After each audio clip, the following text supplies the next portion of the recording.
Hello, welcome back to the latest recording of You Are My Boro, the Northern Echoes dedicated Boro video and podcast. And I'm Shaw, as ever, joined by Scott Wilson. And we're going to have a look back today at Boro's pre-season and have a chat about what we've learned about Michael Carrick's side during the summer schedule. And obviously that'll lead us on to transfers.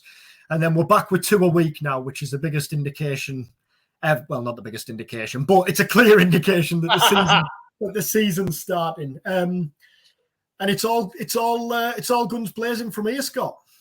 It is. Yeah, the phony war's just about over. We're recording this on Tuesday, so I am going to Hartlepool Sunderland tonight. That's going to be my last pre-season game. Boro obviously finished though, so we're just about there. We've got through it. It's a funny time of year, isn't it? You want to read things into the games and you want to get excited about it, but ultimately, as managers keep on saying, as Michael Carrick has kept on saying, it doesn't really matter, does it? Results don't matter.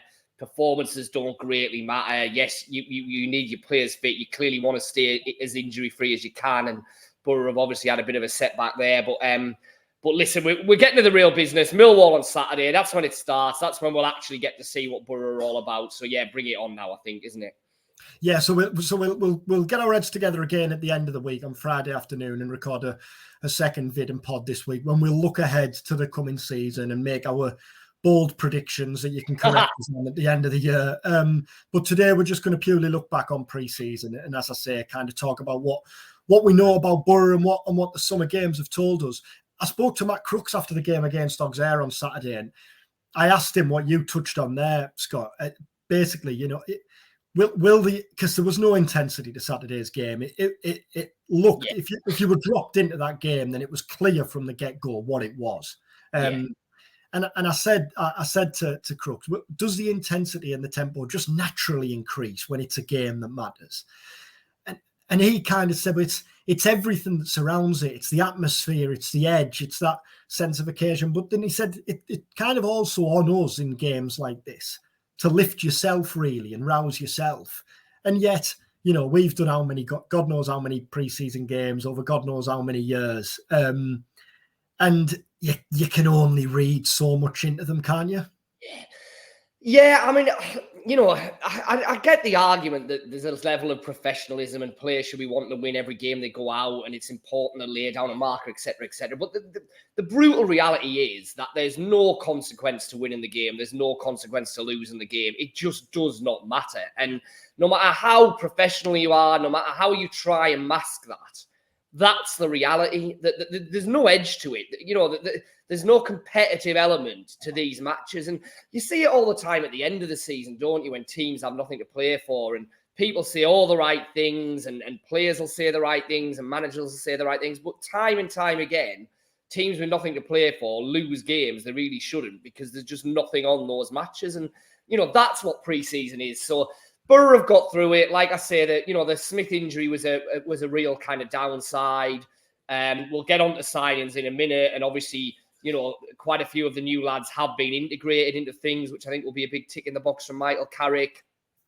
I think most of the players who are fit have got the minutes that he would have wanted them to get. So again, that's a tick in the box going into the weekend. And, he will have learned a few little things from playing players in certain positions. But ultimately, it's just about ticking them over before Saturday starts. And on Saturday, we'll see, we'll get a real proper reflection of exactly where this Boro team are currently at. Before we talk about what transfer work is still to be done, then let's have a chat about those who have come in. 7 signings, 6 in that frantic 4 or 5 day spell when they were in Portugal, when it was every day there was a new signing. Sammy Silveira is the one who stands out as the new signing who's caught the eye most. And interestingly, he was brought on at halftime against Auxerre on Saturday when Carrick moved McGree back to left back. We'll talk more about that. And Morgan Rogers has looked bright in parts, considering really that he's had to adapt to this centre forward role that he might well start in Saturday. What's been your impression of the new signings so far? So pretty similar. I think Silveira is the exciting one, isn't he? We've seen little bits of him. You were obviously at the game at the weekend when he came on. I was at the game at Bradford when I thought that he was probably Boro's best player, him and Jones, for most of that game. And I think if you're talking about any of them who are really knocking on the door for a first team place that you probably didn't expect them to have, he's probably the one. He looks like he's hit the ground running. He's got a bit of trickery in him. He's clearly not that big, but he looks able to handle the kind of hustle and bustle of the championship. So I think it's a tick in the box there in terms of the way that he's handled himself in pre-season. I think he looks potentially exciting. Rodgers and Gilbert are interesting ones because, as you rightly say, it looks like Rodgers is going to be playing as the 9 on Saturday. And I think if you'd said when he first walked into the club that would be the situation, I don't think many fans would have A, envisaged it playing out like that, and B, kind of been massively happy about that. But that's where we're at. I think both him and Gilbert look like number 10s, don't they? Or wide attackers at the very best. I don't think either of them look like proper number 9s, as in, listen, it's Millwall at the weekend, Cooper, Hutchinson, the most physical defence pretty much in the championship. Is that a game you'd want to be pitching Rodgers and Gilbert into? Ideally, I'd say not. And yet that's, as I say, where Boro are going to find themselves. So let's see with Rodgers. He doesn't, he doesn't look like a fish out of water in the role. Don't get me wrong. He makes good runs. He can put himself about a bit in the box from what we've seen. But my worry would be, can he handle the physical side of the game that he's clearly going to get against Millwall at the weekend, or will he be bullied out of it? And we'll see with that. There definitely looks a player there. That's what I would say. He's bright. Like I say, he makes good runs into the channels. He links play pretty well. He doesn't look like a player who, if he plays number 9 all season, is going to score 20 goals, does he? Let's be brutally honest. Now, maybe that will change. And then the other one, who I would flag up, who I think's had a good pre-season, is Dieng, who looks like he's going to fit pretty seamlessly into what Michael Carrick wants his goalkeeper to be. The Betis game that I did, he was playing out literally at every opportunity that he got. Now, on one occasion, Boro got themselves into trouble doing that, and that will be the kind of heart-in-the-mouth times that I'm sure there'll be this season, as there was, in fairness, with Stefan.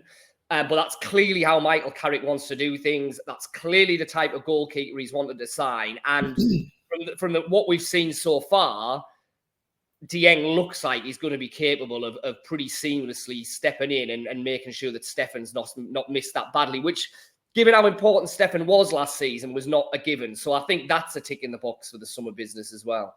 Yeah, there was a stage in the first half against Auxerre where Dieng, as you say there, was well out, comfortable with the ball at his feet, and he was actually further forward than the two centre halves. Dale Fry and Darragh Lenihan were behind him, and he kind of advanced and didn't look at all shaken by it. Just touching on the Rodgers thing, I think what's interesting is we know that Carrick is kind of not afraid to think outside the box, really, with his forward line. He moved Force to the right side. He moved Akpom to 10. He played Crooks up front. But given that Crooks played the majority of the second half of last season as the 9, and that Rodgers has played more of his football from a deeper role, you would have thought that he'd have played Rodgers off Crooks if they were going to be the 2. And yet it's clearly been the other way around for the majority of the summer. And speaking to Crooks, again, after the game against Auxerre, he was talking about how Carrick's been working with him on the number 10 role. He's played there previously in the past. He's comfortable. I didn't get the impression that that was a short-term fix. And I might be wrong, and he might spin him for Saturday's game, but I got the impression that Crooks he's looking at Crooks as the number 10. Now, if Chuba comes back and plays, then we know Akpom slides in there as the first choice number 10. But yeah, I think that's interesting. I mean, I'm with you. We're kind of guessing or assuming, aren't we, that the way that Carrick's lined them up in the last 2 or 3 games is the clear indication of the way he's thinking. Now, it's not out of the question, as you say, that actually this has just been a bit of a plan to get a look at what Rodgers is like up there and what Crooks is like in the number 10 position, because he knows perfectly well what Crooks is going to give him as a number 9. And it might be that come Saturday, actually, because it's Millwall, because it's the championship, because it's the first weekend, he thinks, do you know what?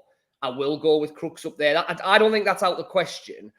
I think it's less likely because, as we've said, the problem is he's also had to fill in the number 10 all the way through pre-season. And, you'd have to be pretty confident that Chuba's not going to be in the starting lineup on Saturday, having not played a single minute of any pre-season matches. So that's clearly being factored into what's been going on here. The fact that he's had to come up with a solution for the number 10 position and the number 9 position. And Crooks was always going to be one of those solutions. And I think he just feels that at the minute, he needs him in the number 10 role because he's probably got less obvious options to go in there than to stick Rodgers up front and get Crooks playing off him. So, I'm with you. I think all things being equal, that's probably the way things are heading for this first game. But I don't think it's impossible that things flip. And I do get, I know that this is all tied up in part of the thing that obviously the season starts in the first weekend of January. The transfer window doesn't close till the last weekend of January. All across the country, you're starting to get championship managers, saying, why does this happen? It's a bit of a farce. It's a story every season. I suspect there's every chance Michael Carrick will answer that if he's asked on it in his press conference at the back end of this week. But it is the reality of where it is. So I think at every club, you've got the manager working to one date, which is clearly the first weekend of the season. But then you've got the recruitment team, understandably, working to another date, really, which is when the transfer window closes. And so you've got this weird little period now in the middle where what will work for the end of the window doesn't necessarily work for these first couple of matches. And it's not ideal. I think if you speak to anyone at Boro, they'd hold their hands up and say, yeah, absolutely. In an ideal world, we'd want every player through the door now. We'd want the team set. But it's very, very rare that happens because, as we've talked to and as we'll probably get to when we go on to what might happen next, if you're talking Premier League loans, if you're looking at that kind of market, it nearly always happens in the last week of the window because Premier League clubs are still abroad. They want to try things out. They want to test everything out. They want to wait until, the last possible moment in case any of their players get injured. So, it's not ideal that Boro are having to make do and match for these first couple of games, but they won't be the only club that are having to do it, is what I would say. No, that Premier League loan thing, and I think the other thing is Premier League clubs are a week behind, aren't they? They're a week behind Championship clubs. So the likes of Cameron Archer, I know Unai Emery was suggesting last week that Archer is going to be staying put, but the likes of Archer, Ramsey, Amad Diallo with United and other players who've there's talk of whether they're going out on loan. Well, Premier League clubs aren't going to make any decisions on those until they know exactly what and who they've got in, and that's not going to be until the final week, is it? Now, what we do know is in an ideal world, Boro don't want a repeat of last season, whereby they have 6 loanees, and then come the end of the season, they're almost kind of rebuilding half the team again. But we've seen countless examples, haven't we? Every single season of Championship clubs making the most of the Premier League loan market, and you only have to look at Boro's most successful seasons, last season being one of them. More often than not, there's been a standout Premier League loan player. The same with the teams that went up last year. The same with the teams that will no doubt be in the mix again this season. Just when we're talking about the centre forwards, before we move on from there, one kind of takeaway I've had from it is Josh Coburn's been terribly unlucky because I asked Michael Carrick about Coburn at Rotherham, and the suggestion was that he might well go out on loan again. Now, obviously, again, that's kind of going to be the League One example, isn't it, of the Championship and the Premier League, or wherever Boro choose to send him. They might well look at a Rotherham type, and he might well spend the season at the kind of bottom end of the Championship, or the bottom half of the Championship. But had Coburn been fit this summer, then he'd have had every chance, you would have thought, to nail down that starting spot up front. Because you would imagine he would have had 3 or 4 games to at least show Carrick that he's potentially a better option in the here and now than Rodgers. And, again, it feels like we're disparaging Rodgers a bit before he's had a chance. So, let's actually see what he does in a competitive game. But I think you're absolutely right. I think if Josh Coburn had played every pre-season game, even if he'd barely found the net, I think there's still every chance he would have been starting up front on Saturday, leading the line against Millwall, because, he has got that degree of experience under his belt. And from the little bits that we've seen of him since he's come back, he does look bigger, stronger, more mature. He will be very, very unlucky if by the time he's getting back fit at the end of the month, Boro brought in, say, 2 new sparkly strikers and Coburn shipped back out again. it's a possible scenario, definitely. But you will feel like it's been a missed opportunity for him if that's the way it plays out. Yeah. And the two positions then, if we look through the squad now, we know goalkeeper's boxed off. Centre half Boro looks strong. If you think there's Fryer, Lenihan, Vandenberg and McNair, although Potentially McNair... Clark. Although we know McNair looks set to start at right back with Smith and Dyke. The injuries there, yeah. You asked Carrick whether he'd be tempted to bring in a player at right back. You can completely understand his argument, can't you? In which he says, well, if we do, there's every chance that a month down the line, we're going to have 3 right backs there. Yeah, that's it. He clearly didn't want to give away the exact extent of Tommy Smith's injury, but it didn't sound potentially as bad as it maybe look. You know, when he first went down at Betis, we were thinking ankle ligaments. You're thinking 6-9 months, maybe even the season. I certainly didn't get that impression from the way that Carrick was wanting to answer. Now, he might have been playing a poker hand, mightn't he? They might come out and sign a right back, but he was kind of suggesting, look, if this is a month layoff like that, 2 months even, then, why do we eat into our budget to bring in a right back when all things being equal, as soon as Tommy Smith's fit and raring, he's back in the team because he's my number 1 right back. And I understand that if you are talking 4 weeks, 6 weeks, obviously if you're talking 6 months, I think it's a very different discussion. But you'd hope from the way that Carrick answered that question that we're not talking months and months and months. It might become a bit clearer before this weekend. We know Boro obviously want to look to bring in a midfielder, potentially as kind of cover for that Johnny Howson type position like Alex Mowat was last year. But the 2 priorities are clearly up front and at left back. Now, Hayden Coulson is obviously the only senior recognised left back in the books. Ryan Giles went to Luton last week. Boro prioritised the signing of Giles. He was clearly at the top target at left back. And there was real confidence as recently as a couple of weeks ago that Boro were going to get Giles back. For one reason or another, that didn't happen, and he opted to go to Luton, obviously to play for Rob Edwards, who previously managed him, I think, with Wolves under 23s and at Telford when he had a loan spell there. So Boro obviously looking to bring in a left back and 2 centre forwards. That it's getting by really until then, isn't it? You would look at Ryan and Coulson and think, well, Coulson looked set to start, but then tinkering with McGree in the second half against Auxerre. Was that Carrick genuinely looking at that as an option, or kind of making a bit of a play as to what's needed? Although it was pretty clear anyway, wasn't it?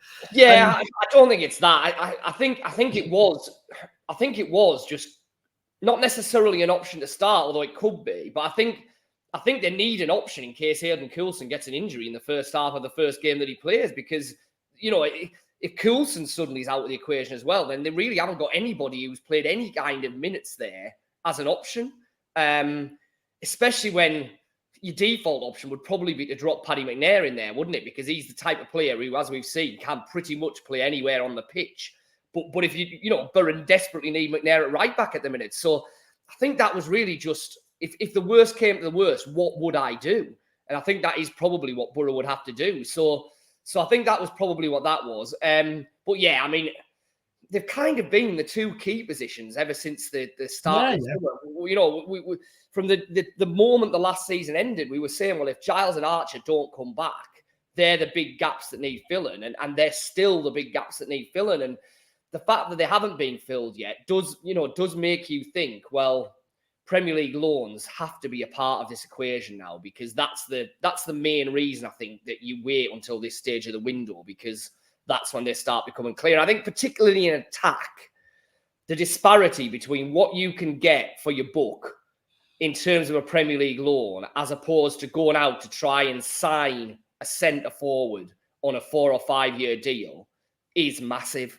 And so, that's why I give Boro a reasonable degree of leeway for not having got this done yet, because I suspect the 2 or 3 targets that they've potentially, got lined up, got their eye in for in terms of Premier League loans are potentially way, way better than what they could get for the same amount of money in the open market, whether it be from abroad, whether it be from clubs lower down the Championship, whether it be from clubs in League One, whatever. I think that's where the difference lies. And as you rightly say, an awful lot of teams have done really well in the Championship in recent seasons, pretty much off the back of a Premier League loan player who's getting them 20 goals.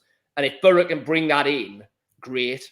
If they can't, then you start to worry about exactly where this squad's at in comparison to where last season's was without Archer, without Ramsey, without Giles.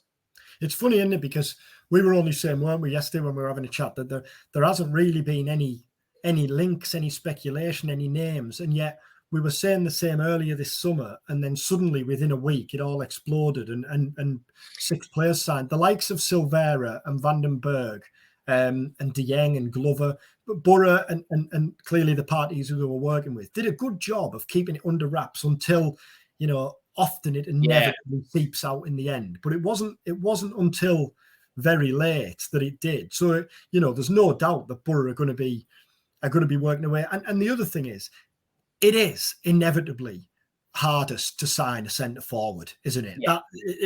Bringing in a number 9 is the hardest thing for any club to do at any level. Absolutely. I think it was always going to be the hardest, and therefore probably the last to fall. Yeah, absolutely. Because if we talked about it last year, didn't we? Gyökeres was head and shoulders the best centre forward in the Championship. Now he's gone for mega money to Sporting Lisbon. Below him, who else were the standout number 9s in the Championship last year who weren't Premier League loan players who have gone back to their Premier League employees? There was very, very, very few, which is why it is so hard to get it right. And it's why I think your Leeds, Leicester, Southamptons start this season with a pretty big advantage, because I think they've all got at least one of those players. Now, whether they stay there is the big thing. Leicester currently have Vardy, they've got Daka, they've got Iheanacho. All 3 of them will not still be Leicester players come the end of this month. But if even one of them is, that's probably a 20-goal a season Championship striker guaranteed. Southampton, Adam Armstrong, Shea Adams. You'd have either of them leading the line for Boro in the Championship at the minute, I think, because they're proven, yes, they didn't really cut it at the Premier League. But, Adam Armstrong, every time he's played in the Championships, banged goals in left, right and centre for teams that haven't really been challenging for promotion. He should be capable of doing that again. And then Leeds, you've got Gellard, who's at Sunderland, you've got Bamford, you've got Rutter, you've got Sinistera. Again, I don't think all of them will still be there at the end of the month. But if even a couple of them are, that's the kind of level Boro need to be bringing someone in at. And I don't think you can get that type of player by doing what they did at the start of the summer, which is plucking untried, unproven kids from abroad. Well, no, that's not right. I'm not saying you can't do it. It's a massive gamble. And clubs get as many of them wrong as they get right. But the difference with that is, instead of gambling with maybe 500,000 here, whatever, if you're signing a striker at that level, you're probably talking 5, 6, 7, 8 million for kind of anyone who's going to walk through the door of that ilk. And are Boro in a financial position where they can afford to take that kind of gamble? I don't think they are anymore. So I understand why they're doing what they're doing, but clearly come the end of the month, somebody has to be through that door. They will be, won't they? Somebody will be through the door, but it's going to have to work. Yeah, I know when Boro had that flurry of signings, I was told then that the plan wasn't initially to bring in the younger players first and then bring in the more senior players. It's just that inevitably they're easier deals to do. And I think there's another example of that up the road in that Sunderland desperately needed to sign centre forwards. Now they've signed Hemia from Benfica and Mayenda, who unfortunately got injured in his first training session. But they're 18 and 19-year-old lads. Yeah. Sunderland, as they were at the end of last season, still haven't managed to sign a senior striker to support Ross Stewart, who we know is out until the end of September. Which again, they're probably going to look at that Premier League loan market again. But there are examples across the division, aren't they? I know Preston are still looking to sign a centre forward. Stoke are looking to sign a centre forward. Wednesday, Ipswich wanted Ellis Sims before he went to Coventry. That is the hardest role to fill, and Boro aren't the only team. And actually, I was going to say, I think what has probably increased Boro's need is the fact Chuba has missed all of the summer with the injury. So that suddenly kind of makes that void at the front end of the pitch look even bigger, doesn't it? And obviously at this stage, we still don't know kind of when we can expect Akpom to be back. And it's the same with Johnny House. And obviously Carrick speaking to the press on Thursday, and that's going to be near the top of the agenda, isn't it? Are either of them back in training? When is the hope that either of them could be back in contention? And obviously then there's the question about Chuba and the contract as well. Yeah, and I was just, funny enough, I've just written this. We're doing our kind of pre-season predictions. I know we'll do it on the vid at the end of the week, but we've done it for a piece in the paper and online that'll be going up later this week. And there are really, really interesting parallels between Boro and Sunderland in terms of where they're at in the summer that they've had, because, you know, they've both gone down the route of bringing in a batch of young, unproven kind of kids from abroad who are on the fringe of the first team, but are all sort of kind of, offer development potential over the next 2 or 3 years. Neither of them have really been able to bring in the senior players that they needed, certainly at the top end of the pitch, to plug pretty obvious gaps that have been there all summer.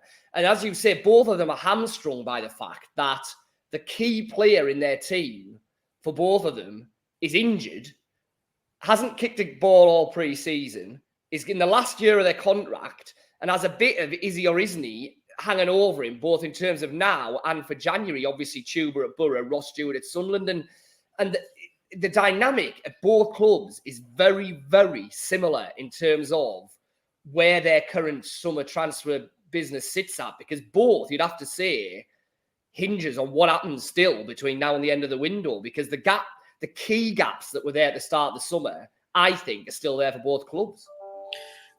Just finally on kind of looking back on pre-season, it's been a chance for several young players to catch the eye and to be included. I mean, at this stage, you wouldn't expect any of them to be ready to break in to the team and kind of play a major role between now and, say, January.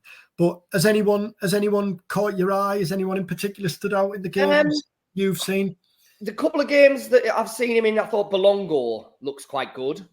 I thought he looked quite good last season when he obviously played in the very early round in the League Cup, didn't he? And didn't look out of place. I think he's definitely someone who has the potential to be in and around the squad this season. Clearly he's a bit off yet, and it may be that he's someone who they look to loan, because obviously, I think between now and the end of the month there will be 2 or 3 of those younger lads who inevitably do head out on loan. I think he'd probably stand out. Sonny Finch, I thought probably would have offered more in maybe the little bits that I've seen him. That's probably a bit harsh, in fairness. I'm thinking mainly of that very first game, which was obviously just easing things back in. But I don't think there's anyone who's hit me between the eyes and said, wow, I really need to keep an eye on you, because I think between now and Christmas, you'll potentially be the next Hayden Hackney and be forcing your way into the starting lineup. What about you?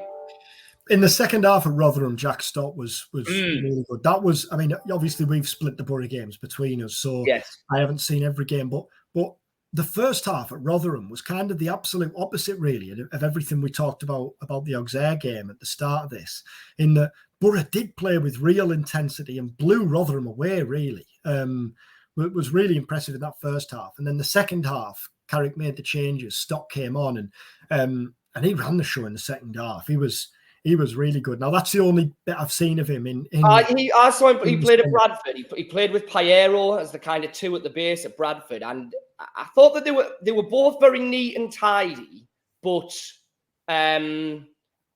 Bradford's physicality was a problem for that Boro team. Now, admittedly, it didn't help that they had Hannah and Vandenberg as the 2 centre halves up against Andy Cook, who's a big, burly League 2 striker who just wants to knock players left, right, and centre. So that clearly didn't help. And if someone like a Stott maybe had a Housen alongside them, that might be probably different. But I thought that centre midfield pairing of the 2 of them was certainly overrun at times by just how strong and muscular Bradford were. But that's probably to be expected. I mean, Payero is another interesting one who probably fair to say hasn't really had the impact in the games that maybe you would have hoped or that he would have wanted. You're certainly not feeling that he's really banging on the door to start on Saturday, are you? Well, he won't start, will he? There's been nothing really to suggest that he should start as now. No. I know it's difficult when you're coming back and he was a couple of weeks behind, and he's getting to grips with kind of Carrick's style of play and what have you. And as ever with him, he's clearly a very tidy, talented player, isn't there? So you see the flashes, but for all that Boro were really impressive in that first half at Rotherham, it passed him by, really. As did the Bradford game, really, which was what I was alluding to. Yeah, now, he came on against Auxerre, but it was late on. It still feels to me at this stage like the most likely outcome with Payero is that he moves on and it suits all parties best. Now, obviously, you need to find a deal for that. And Carrick might be he sees him every day. He might be seeing flashes and might think, well, a month down the line, I think he might be ready to go. But just judging him on what we see, I haven't seen enough yet to suggest that he's going to play. I think that's fair. Yeah. Anyhow, we'll wrap up there. So we're going to come back at the end of the week and do our pre-season predictions, looking ahead. Who knows? Will we have had any transfer developments by then? Carrick said maybe when he was asked at the weekend whether anything will happen before the Millwall game. Between now and then, we'll speak to Carrick over at Rockcliffe. The pre-match press conference is scheduled to take place on Thursday, as is always the case. So we're back to doing 2 a week now, every week between now and the end of the season. So anything you want us to discuss, obviously just shout up. And we will have some special guests lined up along the way as well. Thanks for watching.